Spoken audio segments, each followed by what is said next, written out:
আসহাবুল উখদুদের এই ইয়াকিন ছিল, তারা স্বেচ্ছায় আগুনে চলে গেছে, কেন ওই আগুনের মধ্যে ওরা জান্নাত দেখতে পাচ্ছিল, আর ওদের বাড়িতে ঘরে ওরা জ্বলন্ত জাহান্নামের আগুন দেখতে পাচ্ছিল।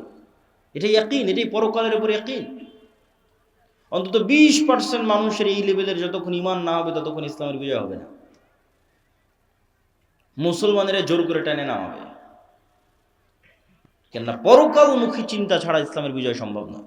বস্তুবাদী চিন্তা দিয়ে ইসলাম কোনোদিন বিজয় হবে না। বস্তুবাদ তো ধোঁকা, আপনাকে গোলাম বানানোর ধোঁকা, আপনার দিনকে ছিনিয়ে নেওয়ার ধোঁকা। সম্মানিত বুঝছে, এই জন্য ঈমান বিল গায়বে ইয়াকিন লাগবে। তারপরে দুনিয়াতে কি করতে হবে?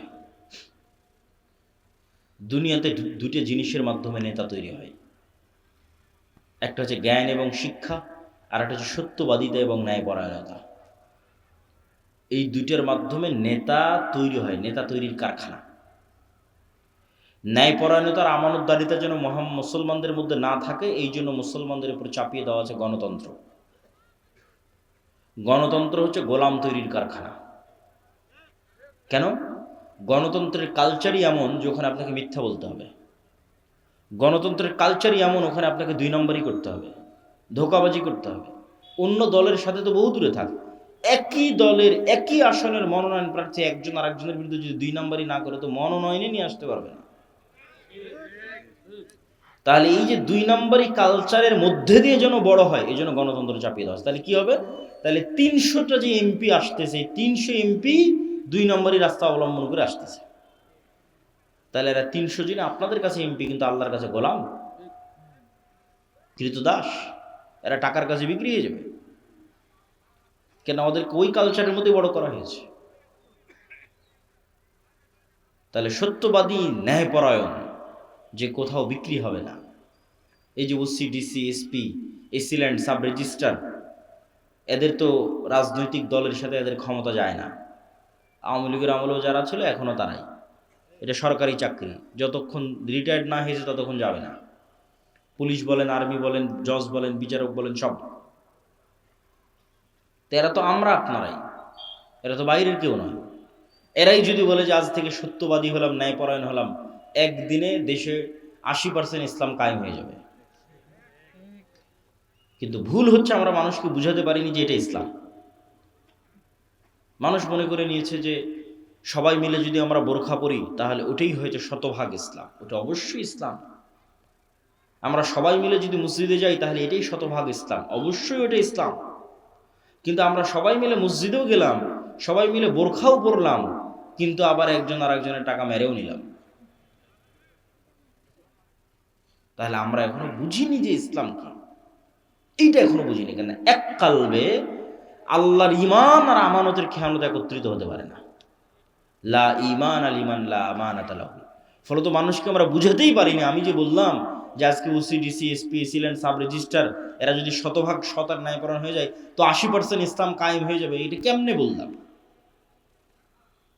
কেননা রাষ্ট্রে ইসলামের ট্রাম্প কার্ডই হচ্ছে, রাষ্ট্রে ইসলামের বিজ্ঞাপনই হচ্ছে ন্যায়, ন্যায়পরায়ণতা, ন্যায় বিচার, সত্যবাদিতা। এটা মোহাম্মদ সাল্লাল্লাহু আলাইহি ওয়াসাল্লাম মার্কেটিং করে গেছে ঈসা আলাইহিস সালামের জন্য, যে ঈসা আলাইহিস সালামের পূর্বে পৃথিবী জুলমে ভরা থাকবে।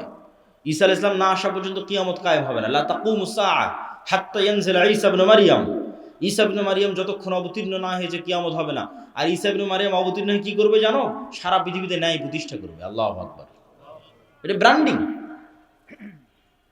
রাসূল সাল্লাল্লাহু আলাইহি ওয়াসাল্লাম এটা বলেনি যে ঈসা ইবনে মারইয়াম অবতীর্ণ হয়ে সারা পৃথিবী সব মানুষকে বাধ্যতামূলক সালাত আদায় করাবেন। মানুষ সালাত আদায় করবে, কিন্তু রাষ্ট্রে ইসলামের ব্র্যান্ডিং কি?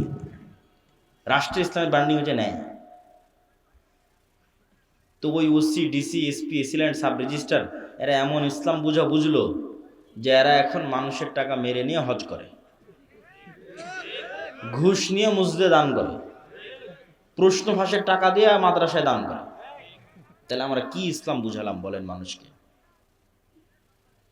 এটার সাথে যে ইসলামের কোনো সম্পর্ক নয়, এটা যে মুনাফিকি, এটা তো আমরা বুঝাতে পারলাম না। এইটার তো দিনের সাথে ঠাট্টা আছে, এটা তো মুনাফিকি আছে। ধরেন একজন মানুষ হারাম নয় হালাল টাকা দিয়ে দান করলো, একজন মানুষ 5 ওয়াক্ত সালাত জামাতে মসজিদে আদায় করলো, রাতে তাহাজ্জুদের সালাত আদায় করলো, তবুও ওই রাতে তাহাজ্জুদ সালাত আদায়কারীর চেয়ে আর আল্লাহর রাস্তায় হালাল টাকা দানকারীর চেয়ে ওসি যদি শুধু তার নিজ চেয়ারে বসে ন্যায় প্রতিষ্ঠা করতে শতভাগ, ওইটা বেশি নেকির কাজ ছিল। এইটাই তো বুঝাতে পারলাম না। এটা রাসূল সাল্লাল্লাহু আলাইহি ওয়াসাল্লামের হাদিস, সাবআতু ইউযিল্লুহুমুল্লাহু ইয়াওমা লা যিল্লা ইল্লা যিল্লুহ। 7 শ্রেণীর মানুষকে আল্লাহ আরশের ছায়া দিবেন, তার 1 নম্বরে জায়গা দেওয়া আছে ন্যায়পরায়ণ দায়িত্বশীল। বাকি নামাজি দানকারী এদেরকে 2, 3, 4 জায়গা দেওয়া আছে। আর 1 নম্বরে জায়গা দেওয়া আছে যে নিজ দায়িত্বে শতভাগ ন্যায়পরায়ণ। তাহলে ওসি, ডিসি, এসপি, এসিলেন্ট, সাব রেজিস্ট্রার এদেরকে আমরা বুঝাতে পারলাম না যে তুমি তো যে পাগলামি করতেছো ওটা তো মুনাফিকি, ওটা তো করার দরকারই নাই। তুমি এই যে দায়িত্ব বসে আছো এটাই শতভাগ ন্যায়ের সাথে যদি তুমি পালন করতে পারো, তাহলে তুমি কি পালন করতেছো জানো? রব্বুল আলামিনের গুণে গুণান্বিত হচ্ছে। রব্বুল আলামিন আল্লাহ, তার সবচেয়ে বড় গুণ হচ্ছে তিনি ন্যায়পরায়ণ, জুলুম করেন না। মানুষ হয়ে তুমি মানুষের উপর শতভাগ ন্যায় করতেছো, দিস ইজ এ মিরাকল। মানুষ হয়ে তুমি রব্বুল আলামিনের যে গুণ, যে উনি কারো উপর জুলুম করবেন না, সেটা তুমি বাস্তবায়ন করতে, এটা অনেক মহৎ গুণ, বিশাল গুণ। কিন্তু এটা আমরা মানুষকে বুঝাতে পারলাম না। ইসলাম কি এটা মানুষকে বুঝাতে আমরা ব্যর্থ। তাহলে সত্যবাদিতা, ন্যায়পরায়ণতা ছাড়া নেতা হওয়ার কোনো সুযোগ নাই। আর সত্যবাদী ন্যায়পরায়ণ মানুষ যেন বের না হয়ে আসে, এই জন্য গণতন্ত্র। এই গণতন্ত্রের ফাঁক দিয়ে যদি কেউ সত্যবাদী ন্যায়পরায়ণ বের হয়েও আসে, তাহলে ওসমান হাদির মতো গুলি করে হত্যা করা হবে। কেন? ওটার ওজন বহন করতে পারবে না রাষ্ট্র। আধিপত্যবাদী শক্তি ওইটার ওজন বহন করতে পারবে না। আর শিক্ষা এবং জ্ঞান, আল্লাহ পৃথিবীকে যে ফাংশনের উপর তৈরি করেছেন, সেই ফাংশনের মধ্যে এটাই আছে যে শিক্ষা এবং জ্ঞানের বাটন যে চাপ দিবে সে নেতা হবে। এখন সুন্দরগঞ্জের যুবকেরা যদি সব free fire, PUBG, TikTok, IPL, BPL এগুলো নিয়ে ব্যস্ত থাকে, সময় নষ্ট করে, মদ, জুয়া, গাঞ্জা নিয়ে ব্যস্ত থাকে, আর ইউরোপ আমেরিকার ইহুদি খ্রিস্টানের সন্তানেরা যদি জ্ঞান অর্জন করে, তো আল্লাহ বলবে না এই ইহুদি খ্রিস্টান তোদের নেতা বানাবো না, আমার সুন্দরগঞ্জে কিছু মদখোর জুয়াখোরকে নেতা বানাবো। এটা আল্লাহ করবেন না। আল্লাহ নিজের তৈরি করা রুলস ভাঙ্গেন না। ওই ইহুদি খ্রিস্টানের নেতা হয়ে যাবে। আর এই সুন্দরগঞ্জের মদখোর জুয়াখোর মুসলমান হওয়ার পরও গোলাম থাকবে। কেন? আমার পায়ে গোলামির জঞ্জির সে নিজে বেঁধেছে, কিছু করার নাই। আল্লাহ এই সিস্টেম তৈরি করেছে যে জ্ঞানে নেতা হওয়া যায়। কেন বলেন তো? আল্লাহ নিজে সবার চেয়ে জ্ঞানী। আদম আলাইহিস সালাতু ওয়াস সালামকে জ্ঞান দিয়ে আল্লাহ সম্মান দিয়ে ফেরেশতা এবং জিন দিয়ে সিজদা করিয়েছে। ইবলিস করেনি, ইবলিস বোঝেইনি, ইবলিসের প্রশ্নই ভুল। ইবলিস প্রশ্ন করেছে আমি তো আগুনের তৈরি। আরে পাগলা, আগুনের তৈরি আর নূরের তৈরি এগুলো তো কথা নয়, জ্ঞান তো তোমার চেয়ে বেশি। আদম আলাইহিস সালাতু ওয়াস সালামকে জ্ঞান দেওয়া হয়েছে তোমার চেয়ে বেশি, নাহলে তোমার আগুনের চেয়ে নূরের তৈরি ফেরেশতা তো আরো শ্রেষ্ঠ। নূরের তৈরি ফেরেশতা কি জন্য সিজদা করতেছে, আর তুমি আগুনের তৈরি হয়ে কি বলতে চাও, কি বুঝাতে চাও? জ্ঞানই শ্রেষ্ঠত্ব, জ্ঞানই ক্ষমতা। আল্লাহ তলুতকে যখন নেতা বানালেন তখন বলছেন বাসতাতান ফিল ইলমি ওয়াল জিসম, আমি তলুতকে নেতা বানিয়েছি জ্ঞানের জোরে, জ্ঞানের ক্ষমতায়। কিন্তু আজ মুসলমানদের সাথে জ্ঞানের কোনো সম্পর্ক নেই, বই পুস্তক পড়ার কোনো সম্পর্ক নাই। তাহলে কিভাবে নেতা হবেন? গোলামির জিঞ্জির তো আমরা আমাদের পায়ে নিজেরাই বেঁধেছি। এবার কল্পনা করেন যে 500 জন যদি এমন যুবক তৈরি হয়, যে 500 জন যুবক শতভাগ তাওহীদে বিশ্বাসী, শতভাগ ঈমান বিল গায়বে ইয়াকিন রাখে, মানে পরকাল দেখতে পায়, বস্তুবাদী নয়, আবার জ্ঞানে সর্বোচ্চ। আবার জ্ঞান টাকা দিয়ে কিনে নেওয়া যায় না। কত ডাক্তার, ইঞ্জিনিয়ার নেবেন, অনেক জ্ঞান অর্জন করেছে, পিএইচডি ডিগ্রিধারী, একটা 1 লাখ, 5 লাখ, 1 কোটি টাকার জন্য স্বাক্ষর বিক্রি করে দিচ্ছে। বন্দরে বসে আছে, চিটাগাং বন্দরে, মেডিকেলগুলোতে বসে আছে, গাড়ি হাতিয়ে দিবে, কোম্পানির ওষুধ লিখবে। ও কি জ্ঞানী নয়? জ্ঞানী, কিন্তু ওর জ্ঞানকে বিক্রি করে দিয়েছে, ন্যায়পরায়ণ নয়। তাহলে কল্পনা করেন যে 500 এরকম যুবক তৈরি হয়েছে যারা সর্বোচ্চ ডাক্তার, সর্বোচ্চ ইঞ্জিনিয়ার, কিন্তু বিক্রি হয় না, কেউ কিনতে পারে না ওদেরকে। ন্যায়পরায়ণ, সত্যবাদী, আবার তাওহীদে সর্বোচ্চ, শতভাগ তাওহীদে বিশ্বাস রাখে, আবার ঈমান বিল গায়বে ইয়াকিন রাখে। এদেরকে পরাজিত করবে এরকম কোনো শক্তির জন্মই হয়নি পৃথিবীতে। কিন্তু হ্যাঁ, এরকম 500 যুবক তৈরি হয়ে গেলে তারা পৃথিবীর জন্য, সাম্রাজ্যবাদী শক্তির জন্য হুমকি। তখন তারা এদেরকে ধ্বংস করতে চাইবে, হত্যা করতে চাইবে। আর যখন ধ্বংস এবং হত্যা করতে চাইবে তখন আল্লাহর সাহায্য লাগবে। আল্লাহর সাহায্য ছাড়া মুসলমানদের বিজয় আগেও কোনোদিন হয়নি, পরেও কোনোদিন হবে না। দুনিয়ার শক্তিতে মুসলমানদের বিজয় হয় না। দুনিয়ার শক্তি চেষ্টার অংশ। বিজয় হয় কি দিয়ে? একটু কথা বলেন তো, কি দিয়ে বিজয় হয়? আল্লাহর সাহায্য দিয়ে বিজয় হয়। তা আল্লাহর সাহায্য কেমনে পাবেন? আল্লাহর সাহায্য পাওয়ার জন্য দুটো বড় মাধ্যম আছে, প্রযুক্তি আছে, অস্ত্র আছে আল্লাহর সাহায্য পাওয়ার। একটা সালাত আর একটা জিকির। 5 ওয়াক্ত সালাতের তো লাগবেই। 5 ওয়াক্ত সালাতের পরে আরো একটা সালাত খুবই পাওয়ারফুল, এটা হচ্ছে রাতের সালাত। আর জিকির তো আছেই, কিন্তু জিকিরের মধ্যে একটা জিকির খুবই পাওয়ারফুল, এটা হচ্ছে সকাল সন্ধ্যার জিকির। কিন্তু এই সালাত এবং এই জিকির কেন পাওয়ারফুল, এই সালাত এবং জিকির দিয়ে কেমনে আল্লাহর সাহায্য আসবে, এটা একটু বুঝে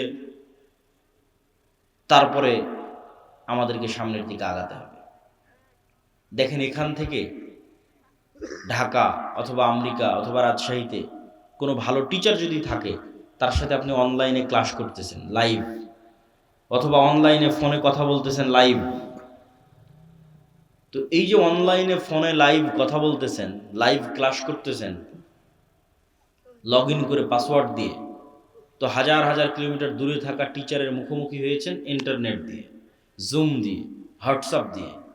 তো এইটা যে প্রযুক্তি, এই প্রযুক্তির চাইতেও লক্ষ কোটি গুণ টপ লেভেলের প্রযুক্তি হচ্ছে আমি দুনিয়াতে বসে আছি আর আমার সাথে 7 আসমানে থাকা রব্বুল আলামিন লাইভ কানেক্টেড হবেন।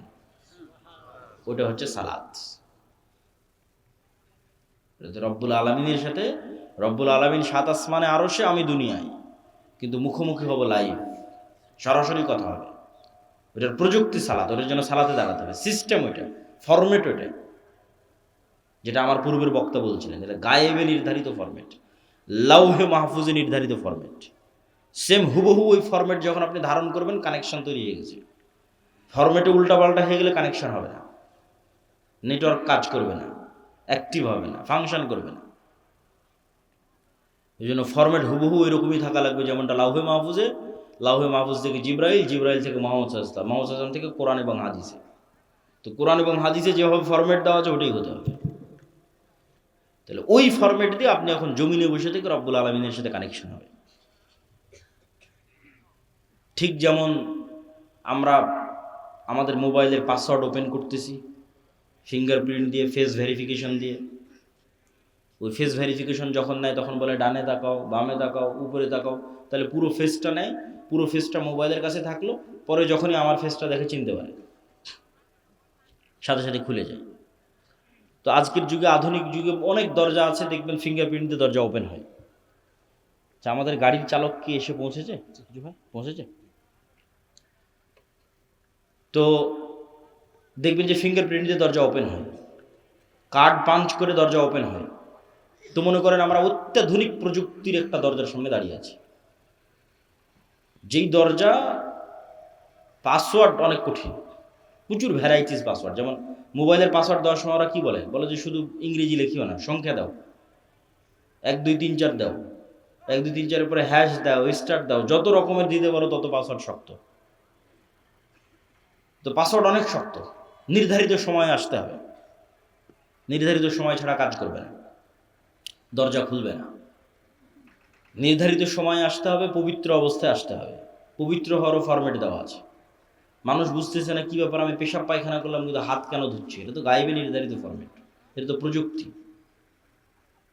পেশাব পায়খানা করে এসে মাথা কেন মাসাই করতেছি, তো লাউহে মাহফুজ এভাবে নির্ধারণ করা আছে, এইটা ওইটার সাথে মিলে যাবে, তখনই তো কানেকশন তৈরি হবে, তখনই তো যোগাযোগ তৈরি হবে। আসলে যখন আপনি নির্ধারিত সময় যখন পবিত্র অবস্থায় দাঁড়ালেন, এটা একটা ফরম্যাট, এর সাথে একটা আওয়াজ আছে, সাউন্ড আছে, আলহামদুলিল্লাহ রাব্বিল আলামিন আর রহমানির রহিম। রুকুতে যখন গেলেন, এটা একটা ফরম্যাট, ওর সাথে একটা সাউন্ড আছে, সুবহান রাব্বিল আযীম। সিজদায় গেলেন, ওর সাথে একটা সাউন্ড আছে, সুবহান রাব্বিল আলা। এই ফরম্যাট, সাউন্ড, দাঁড়ানো, সময়, নিয়াত, কালব কানেক্টেড, চোখ সিজদায়, সব যখন মিলে গেছে, তখন তো সামনের দরজা উন্মুক্ত হবে, ধরতে পেরেছে পরিপূর্ণভাবে, তখন আল্লাহর সাহায্যের দরজা উন্মুক্ত হবে। আল্লাহ সুবহানাহু ওয়া তাআলার রহমত পাওয়ার দরজা উন্মুক্ত হবে। এটাই সালাত। সালাত ছাড়া মুসলমানদের বাঁচার কোনো রাস্তা নাই। সালাত ছাড়া মুসলমানদের মুক্তির কোনো রাস্তা নাই। কেননা সাত আসমানের সাথে যোগাযোগই হবে না। 5 ওয়াক্ত সালাতে জেনে ওর নামই নাই, গন্তিতেই নাই, আল্লাহর কাউন্টের মধ্যেই নাই। তো অকিদে কি কাজ হবে? ওর ভোটেরও কোনো দাম নাই, ওর মিছিলেরও কোনো দাম নাই, ওর তাকবীরেরও কোনো দাম নাই, ভ্যালুলেস। 16 কোটি বেনামাজি ভোট দিয়ে যদি বলে ইসলাম বিজয় করবে, এটা মিথ্যা কথা। তা আল্লাহর খাতাতে নেই কিসের ইসলাম? তো সাত আসমানের সাথে যতক্ষণ সম্পর্ক না থাকছে, রব্বুল আলামিনের সাথে যতক্ষণ কানেকশন না থাকছে, ততক্ষণ এইটা দিয়ে আল্লাহ সুবহানাহু ওয়া তাআলার সাহায্য আসবে না, ইসলামেরও বিজয় হবে না। নিজের ব্যক্তি স্বার্থ আদায় হতে পারে, নিজের দুনিয়াবি কিছু লাভ লোকসান হতে পারে, ইসলামের নয়। এই জন্য সালাত ছাড়া কোনো রাস্তা নাই। মুসলমানকে সালাত আদায় করতেই হবে। এই জন্য রাসূলুল্লাহ সাল্লাল্লাহু আলাইহি ওয়াসাল্লাম সূর্যগ্রহণে সালাত, চন্দ্রগ্রহণে সালাত, বৃষ্টি প্রার্থনায় সালাত, যুদ্ধের মধ্যে সালাত। যুদ্ধের মধ্যে সবাই মিলে যুদ্ধ করলে তো যুদ্ধ আরো জমে। তা না করে বলছে সালাতের সময় হয়ে গেছে, অর্ধেক যুদ্ধ করো, অর্ধেক সালাত আদায় করো। কেন? তোমাদের এই যুদ্ধ সবাই মিলে যুদ্ধ করলে বিজয় হবে, ওই থিওরিতে এই যুদ্ধ চলে না। এটা যদি জিহাদ ফি সাবিলিল্লাহ হয়, জিততে হলে রব্বুল আলামিনের সাহায্য লাগবে। রব্বুল আলামিনের সাহায্য আসার জন্য ওই যে ফরম্যাটে দাঁড়াতে হবে, প্রযুক্তি ইউজ করতে হবে। তাহলে আসমান থেকে সাহায্য নামা শুরু করবে। আর আসমান থেকে সাহায্য না নামলে তোমাদের বিজয় হবে না। এই জন্য সালাত আদায় করা ছাড়া মুক্তির কোনো রাস্তা নেই। আর একটা বলেছি, জিকির। জিকির কেন পাওয়ারফুল? জিকির কেন শক্তিশালী? জিকির কেন পাওয়ারফুল, শক্তিশালী? এটা বুঝতে হলে আপনাকে বুঝতে হবে শব্দ, আওয়াজ, বাক্য কেন শক্তিশালী। আজকে আমরা যে বিশ্বে দাঁড়িয়ে আছি, এই বিশ্বটার আধুনিক সভ্যতা দাঁড়িয়ে আছে যে আমি আব্দুল্লাহ এখান থেকে বলবো, আমার এই আওয়াজটা মোবাইলে ক্যাপচার করবে, মোবাইল থেকে নেটওয়ার্কে দিবে, দিয়ে এখন আমার কথা এখন আমেরিকাতে বাজতেছে। এ কেমনে আমেরিকা গেল? এটা আলোর মধ্যে দিয়ে আমার কথা ট্রান্সফার হয়ে যাচ্ছে। আমার চেহারা, ছবি, ভিডিও আলোর মধ্যে দিয়ে ট্রান্সফার হয়ে যাচ্ছে। এটা পৃথিবী যেদিন থেকে সৃষ্টি হয়েছে ওই দিন থেকেই হয়, মানুষ জানতো না। এই গায়েব আল্লাহ উন্মোচন করেছে 50 বছর 60 বছর হচ্ছে মানুষের জন্য। তো এটার উপরে এই আধুনিক সভ্যতা টিকে আছে। কিন্তু এই আধুনিক সভ্যতার চেয়েও পাওয়ারফুল অত্যাধুনিক প্রযুক্তি হচ্ছে শব্দভিত্তিক, আওয়াজ ভিত্তিক প্রযুক্তি। কিন্তু ওর ধারে কাছে বিজ্ঞানীরা নাই। বিজ্ঞানীদের ওই লেভেল পর্যন্ত জ্ঞান পৌঁছেনি। কিন্তু ওই লেভেল পর্যন্ত কিছু জ্ঞান আল্লাহ আবার সুলাইমান আলাইহিস সালামকে দিয়েছিলেন। বলেন আল্লাহু আকবার। তাহলে সুলাইমান আলাইহিস সালাম আজ থেকে 1000 বছর আগে কোন লেভেলের জ্ঞান অর্জন করেছিল? যেমন আমার এখানে যদি একজন চাইনিজ বসে থাকে, ও আমার একটা কথা বুঝতে পারবে? খালি আওয়াজ ওর কানে যাবে। কি যাবে? আওয়াজ। তো এটা এক ধরনের আওয়াজ। আমি যে বাংলা বলতেছি, this is one kind of sound, এটা একটা ধরনের আওয়াজ। আপনি বুঝতেছেন, আরেকজন বুঝে না। ঠিক এখানে এসে একটা চাইনিজ যদি বক্তব্য দেয়, আপনি খালি আওয়াজই শুনতে পাবেন। কি যে আওয়াজ, তো অর্থ জানি না। তাহলে অবশ্যই এই ধরনের কোনো একটা আওয়াজের সিস্টেম আছে, ফরম্যাট আছে, যেটা আপনি উচ্চারণ করলে গরুতে বুঝে নেবে যে কি বললো। বলেন আল্লাহু আকবার। ওইটা আমাদের ব্রেনে আল্লাহ দেয়নি, ওটা সুলাইমান আলাইহিস সালামকে দিয়েছিল। কোন বাক্য, কোন আওয়াজ উচ্চারণ করলে আমি পিঁপড়াকে বলতে পারবো, পিঁপড়া তুমি ডানে যাও, এটার একটা আওয়াজ আছে। এই আওয়াজের জ্ঞান আল্লাহ কাকে দিয়েছিল? বলেন না যে কাকে দিয়েছিল? সুলাইমান আলাইহিস সালামকে দিয়েছিল। এটা সবচেয়ে অত্যাধুনিক প্রযুক্তি, সর্বোচ্চ লেভেলের প্রযুক্তি, আওয়াজ, শব্দ। আবার ওই পিঁপড়া কি বলতেছে সেটাও সুলাইমান আলাইহিস সালাম বুঝতো, পাখি কি বলতেছে ওটাও সুলাইমান আলাইহিস সালাম বুঝতো। সুলাইমান আলাইহিস সালামের জীবদ্দশায় সবচেয়ে ঐতিহাসিক একটা ব্যতিক্রম ঘটনা হচ্ছে রানী বিলকিসের সিংহাসনকে উঠিয়ে নেওয়া আসা হয়েছে চোখের পলকে। কোরআনে আর বর্ণনা আছে। তো সুলাইমান আলাইহিস সালাম যখন বললেন বিলকিসের সিংহাসনকে নিয়ে আসতে হবে, তখন একটা জিন বলছে, ক্বালা ইফরিতুম মিনাল জিন, যে আমি আপনার এই বসা থেকে উঠার আগে ওই সিংহাসন ইয়ামান থেকে ফিলিস্তিনে নিয়ে আসবো। এইটা সুলাইমান আলাইহিস সালামের পছন্দ হয়নি। তখন আরেকজন বলল, কোরআনের ইবারত হচ্ছে আল্লাযী ইনদাহু ইলমুম মিনাল কিতাব, যার কাছে কিতাবের জ্ঞান আছে, সে বলল যে আপনার চোখের পলক পড়ার পূর্বে সিংহাসন হাজির হয়ে যাবে। তাহলে ইফরিত নামক জিন যখন বলেছে, তখন গায়ের জোরে বলেছে। যে গায়ের জোরে উড়ে যাব, উড়ে আসব। আর পরের জন যখন বলেছে ও গায়ের জোরে বলেনি, জ্ঞানের জোরে বলেছে। আল্লাহ কোরআন বলেছে আল্লাহ ইনদাহু ইলমুম মিনাল কিতাব, কিতাবের জ্ঞান আছে। কি জ্ঞান? কোন জ্ঞান যে জ্ঞানে চোখের পলকে সিংহাসন নিয়ে চলে আসবে ইয়ামান থেকে ফিলিস্তিন 1000 কিলোমিটার দূরে। তো অনেক মুফাসসির লিখেছেন যে আল্লাহ সুবহানাহু ওয়া তাআলার বিশেষ কিছু জিকির তার জানা ছিল, সাউন্ড, আওয়াজ, জ্ঞান, জিকির, বিশেষ কিছু জিকিরের জ্ঞান, যে আওয়াজ দিয়ে, যে সাউন্ড দিয়ে চোখের পলকে সিংহাসন ওখান থেকে উড়ে চলে আসবে এখানে। তো সাউন্ড খুব পাওয়ারফুল। এই জন্য আল্লাহ সুবহানাহু ওয়া তাআলা পৃথিবী ধ্বংসর সিস্টেম নির্ধারণ করেছেন সাউন্ড। যে ইসরাফিল বাঁশিতে ফু দিবে, আওয়াজ তৈরি হবে, আওয়াজে সূর্য চন্দ্র নক্ষত্র সব ভেঙে চূর্ণ বিচূর্ণ হয়ে যাবে আওয়াজ। মানুষ ফেরেশতা জিন সব মরে যখন সাফ, কুল্লু মান আলাইহা ফান ওয়া ইয়াবকা ওয়াজহু রাব্বিকা যুল জালালি ওয়াল ইকরাম, তখন আল্লাহ যদি পুনরুজ্জীবন করতে চাই, ইসরাফিলকে আবার নতুন করে সৃষ্টি করে ইসরাফিলের মুখে বাঁশি দিয়ে আওয়াজ দিতে বলবে, আওয়াজে সব কবর থেকে বের হয়ে আসবে। তাহলে ধ্বংসের সিস্টেম আওয়াজ, পুনরুত্থানের সিস্টেম আওয়াজ। এটা টপ লেভেলের প্রযুক্তি, আওয়াজ। এই জন্য মুসা আলাইহিস সালামকে যে লাঠি দেওয়া হয়েছে, মুসা আলাইহিস সালামের যে মুজিজার পাথর ছিল, যেটাতে আঘাত করে বৃষ্টি তৈরি, ঝর্ণা তৈরি হয়েছিল, মসজিদে আকসার মাটির নিচে আছে। তো ওদের ওই তাবুতের চেয়েও, মুসা আলাইহিস সালামের লাঠির চেয়েও, মুসা আলাইহিস সালামের হাতের মুজিজার চেয়েও, ঈসা আলাইহিস সালামের মৃত্যুকে জীবিত করার চেয়েও পাওয়ারফুল জিনিস মুসলমানদের কাছে আছে। সেটা হচ্ছে সরাসরি আল্লাহর আওয়াজ, কোরআন। বলেন আল্লাহু আকবার। কোরআন সরাসরি আল্লাহর আওয়াজ, আল্লাহর সাউন্ড, আল্লাহর শব্দ, আল্লাহর বাক্য, যেটা জিব্রাইল হয়ে মুহাম্মদ সাল্লাল্লাহু আলাইহি ওয়াসাল্লাম হয়ে আমাদের পর্যন্ত এসেছে। এই জন্য কোরআন তেলাওয়াত বিশুদ্ধ হতে হবে, যাতে হুবহু মুহাম্মদ সাল্লাল্লাহু আলাইহি ওয়াসাল্লামের মতো হয়। ফরম্যাট মিলবে, তখন বেশি কাজ করবে, এবং ওইভাবে ওই লেভেলের আরবি বুঝতে হবে। এটাই মুসলমানদের সবচেয়ে বড় সম্পদ, সবচেয়ে বড় প্রযুক্তি, যার সামনে পৃথিবীর কোনো শক্তি টিকতে পারবে না। কেন? এটা সরাসরি আল্লাহর আওয়াজ, আল্লাহর শব্দ। আর সবচেয়ে পাওয়ারফুল হচ্ছে শব্দ, সবচেয়ে পাওয়ারফুল হচ্ছে আওয়াজ। এই জন্য শ্রেষ্ঠতম জিকির হচ্ছে পবিত্র কোরআন। আফজালুজ যিকর তিলাওয়াতুল কোরআন। শ্রেষ্ঠতম জিকির কোরআন তেলাওয়াত করা। কিন্তু সেই কোরআন শিখে কে, পড়ে কে, বুঝে কে, জানে কে? কোরআনের যা অবস্থা আমাদের বাড়িতে ঘরে, আমাদের তা অবস্থা পৃথিবীতে। এভাবেই ভাগ্য নির্ধারণ করা আছে। তো জিকিরের কথা বলতে গিয়ে আর দুটো পয়েন্ট বলবো, যে জিকির কেন গুরুত্বপূর্ণ, কেন শক্তিশালী, কেন পাওয়ারফুল। পৃথিবীর এমন কোনো অসম্ভব নয় যা সম্ভব করা যাবে না জিকির দিয়ে। তবে তার আগে জিকিরের উপর গুরুত্বপূর্ণ দুটো পয়েন্ট উল্লেখ করার আগে জরুরি 2 মিনিট কথা।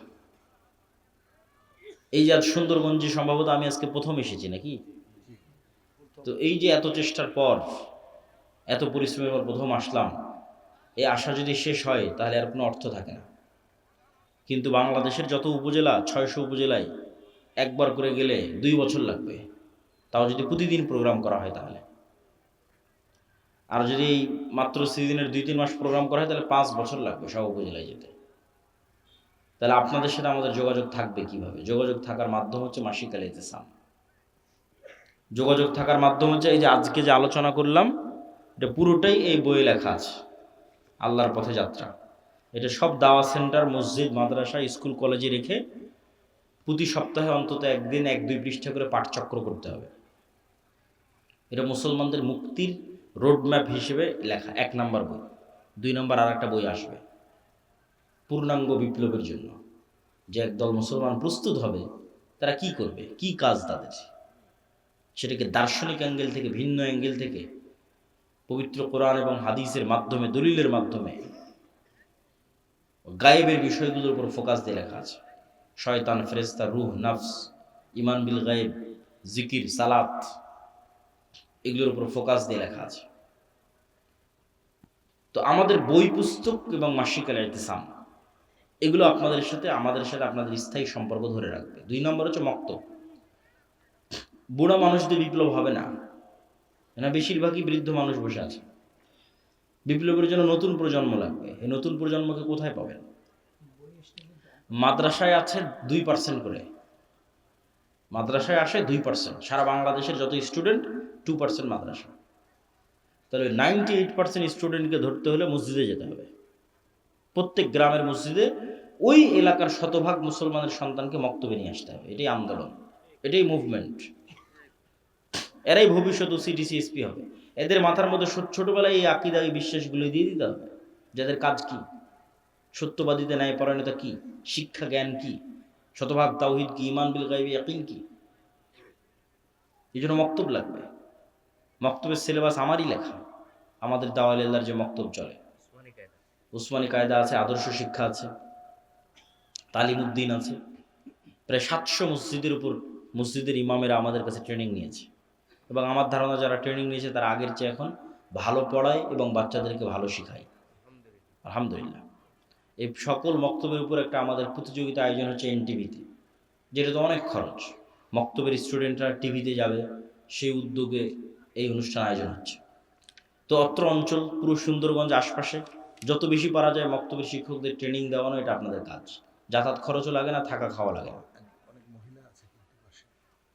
3 নাম্বার হচ্ছে যে দিনী প্রতিষ্ঠানগুলো হবে, সেই দিনী প্রতিষ্ঠানগুলোকে জামিয়া সালাফির সাথে অধিভুক্ত করা।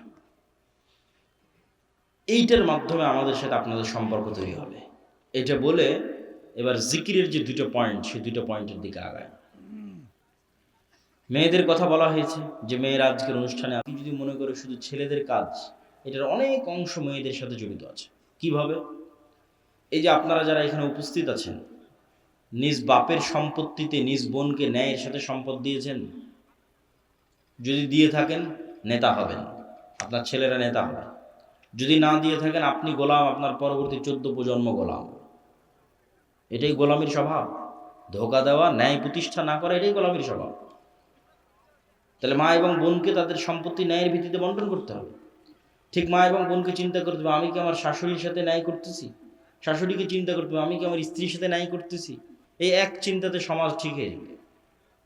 এক চিন্তাতে একদিনে সমাজ সংশোধন হয়ে যাবে। যদি ন্যায় ইনসাফ, অন্যায় করা যাবে না। ওটা আসল ইসলাম, ওটা প্রকৃত ইসলাম। ওটা আগে, ওটাতে ফেঁসে গেলে কিয়ামতের মাঠে বেশি ফেঁসে যাবে। কেন? আল্লাহ ওটা ক্ষমা করবে না, ওটা মানুষের সাথে সম্পৃক্ত। অন্যগুলো তো আল্লাহর কাছে ক্ষমা চাইলে আল্লাহ ক্ষমা করে দেবে। তো মা এবং বোনদের ক্ষেত্রেও আজকের আমাদের আলোচনা পরিপূর্ণরূপে প্রযোজ্য। জিকির, জিকিরের ক্ষেত্রে যে 2টা পয়েন্ট বাকি আছে। মুসা আলাইহিস সালাতু ওয়াস সালামকে আল্লাহ সুবহানাহু ওয়া তাআলা বললেন যে মুসা, তোমাকে লাঠি দিলাম, জিহ্বা তোতলা ছিল ভালো করে দিলাম, ভাইকে সহযোগী হিসেবে দিলাম। তো এখন তুমি রওনা দাও, তবে একটা কথা মনে রাখো, ওয়ালা তানিয়া ফি জিকরি। জিকির করতে যদি ভুলে যাও, সব ডিঅ্যাক্টিভেট হয়ে যাবে। যা ফাংশন দিয়েছি, ধরেন মুসা আলাইহিস সালাতু ওয়াস সালাম 1 সপ্তাহ থেকে নামাজও পড়ে না, জিকিরও করে না, ধরেন কথার কথা বলতেছি। তার মানে মুসা আলাইহিস সালামের কলব আল্লাহর সাথে কানেক্টেড নাই। সালাতের প্রযুক্তিও ব্যবহার করেনি, জিকিরের প্রযুক্তিও ব্যবহার করেনি। কলব রব্বুল আলামিনের সাথে কানেক্টেড হতে পারেনি। এখন যদি ওই লাঠি 1000 ছাড়ে, জীবনে সাফ হবে না, ও ডিঅ্যাক্টিভেট হয়ে গেছে। সমুদ্রের মধ্যে মারলে রাস্তা তৈরি হবে না। যেভাবে তোমাদের ফেসবুক, হোয়াটসঅ্যাপ, ফেসবুক কর্তৃপক্ষ মেটা ডিঅ্যাক্টিভেট করে দেয়, ডিঅ্যাক্টিভেট হয়ে গেছে। ওটা তখনই কাজ করবে যখন মুসা আলাইহিস সালামের কলব রব্বুল আলামিনের সাথে কানেক্টেড। সালাত এবং জিকির, এই 2টা দিয়ে। ওটা আল্লাহ বলে দিচ্ছে, ওয়ালা তানিয়া ফি জিকরি, খবরদার আমাকে স্মরণ করতে বলিও না, তোমার কলবকে আমার সাথে কানেক্টেড থাকতে হবে। তাহলে তোমার হাতের লাঠি সমুদ্রে মারলে রাস্তা তৈরি হয়ে যাবে। আল্লাহু আকবার। এই জন্য জিকিরের কোনো বিকল্প নাই। দোয়াতে নিজের প্রয়োজন বেশি থাকে, যে আল্লাহ আমাকে এটা দাও, টাকা পয়সা দাও, ছেলেকে A+ দাও, মেয়ের ভালো পাত্রে বিবাহ দিয়ে দাও, ধন সম্পদ দাও, আল্লাহ দ্রুত বিয়ের ব্যবস্থা করে দাও। কত রকমের সব নিজের প্রয়োজনের দোয়া দেবো। মানুষ দোয়া করবে, আল্লাহ পছন্দ করে, কোনো সমস্যা নেই। কিন্তু জিকিরে নিজের প্রয়োজন থাকে না। জিকির শুধু আল্লাহর বড়ত্ব, আল্লাহর মহত্ব, আল্লাহর গুণগান, আল্লাহর পবিত্রতা, আল্লাহর শ্রেষ্ঠত্ব, বান্দার কোনো স্বার্থ নাই। জিকির ফেরেশতাদের ইবাদত। জিকির আমার আশেপাশে যা আছে সবগুলোর ইবাদত। আল্লাহ সুবহানাহু ওয়া তাআলা বলছেন এটা একটা গায়েবের নিউজ। এটাতে বক্তব্যের শেষের দিকে চলে যাব। ইউসাব্বিহু লিল্লাহি মা ফিস সামাওয়াতি ওয়া মা ফিল আরজ। আসমান জমি এবং তার মধ্যে যা কিছু আছে, এই প্যান্ডেল, ওই টিস্যু, এই গায়ের জামা, ওই মোবাইল ক্যামেরা, এই মাটি, সব 24 ঘন্টা তাসবিহ পড়তেছে। আল্লাহু আকবার। এই তাসবিহ পড়ার আওয়াজ আছে। আমি এমনি বলি না, আওয়াজ সবচেয়ে পাওয়ারফুল। আপনি পিঁপড়া চলার আওয়াজ যেমন শুনতে পান না, এটাও শুনতে পান না, কিন্তু এই পিঁপড়া চলার আওয়াজ ঠিকই হাতি শুনতে পায়, আল্লাহর অন্য প্রাণী শুনতে পায়, আপনি পান না, কিন্তু আওয়াজ হচ্ছে। আমাদের এই গায়ের এই জামা আওয়াজ করে করে তাসবিহ পড়তেছে। শুধু কি এটা ভয়ঙ্কর না, এর চেয়ে বড় ভয়ঙ্কর হচ্ছে আমরা যখন তাসবিহ পড়ি তখন এরা বুঝে। রাসূলুল্লাহ সাল্লাল্লাহু আলাইহি ওয়াসাল্লাম বলেন, মুয়াজ্জিন যখন আজান দেয়, আর আজানের আওয়াজ যতদূর পর্যন্ত যায়, জীবজন্তু, জড়বস্তু, জড় পদার্থ, কীট পতঙ্গ, পঙ্গপাল সব এই আওয়াজ বুঝে এবং এই আওয়াজের পক্ষে কিয়ামতের মাঠে সাক্ষী দিবে। তাহলে চারপাশের জীবজন্তু, সৃষ্টিজীবের ইবাদত হচ্ছে তাসবিহ, জিকির। ফেরেশতার ইবাদত তাসবিহ, জিকির। তাহলে এবার আপনিও যখন সকাল সন্ধ্যা জিকির করবেন, তাসবিহ পাঠ করবেন, তখন আপনার জন্য পৃথিবীর সব কিছু সহজ হয়ে যাবে। 5 ওয়াক্ত সালাত, রাতের সালাত এবং সকাল সন্ধ্যার জিকির মুসলমানদের সবচেয়ে বড় অস্ত্র। আর এই পবিত্র কোরআন আল্লাহর সাহায্য আসমান থেকে জমিনে নামিয়ে আনার জন্য। এটা ছাড়া ওই যে আপনি শতভাগ তাওহীদে বিশ্বাসী, শতভাগ ঈমান বিল গায়বে ইয়াকিন রাখেন, বিশাল জ্ঞান অর্জন করেছেন, সত্যবাদিতা, ন্যায়পরায়ণতা প্রতিষ্ঠা করতে যাবেন, তো বহির্বিশ্ব তো আপনাকে বাঁচিয়ে রাখবে না, মারবে। তখন তো আপনার আল্লাহর সাহায্য লাগবে, তখন কি করবেন? দুনিয়ার শক্তিতে বিজয় অর্জন করতে পারবেন না। এই জন্য আগে থেকেই আল্লাহ সুবহানাহু ওয়া তাআলার সাথে সম্পর্ক লাগবে। এই জন্য সালাত লাগবে, রাতের সালাত লাগবে, সকাল সন্ধ্যার জিকির লাগবে। আল্লাহ সুবহানাহু ওয়া তাআলা আমাদেরকে এই বিষয়গুলোর উপর আমল করার তৌফিক দান করুক, আল্লাহুম্মা আমিন।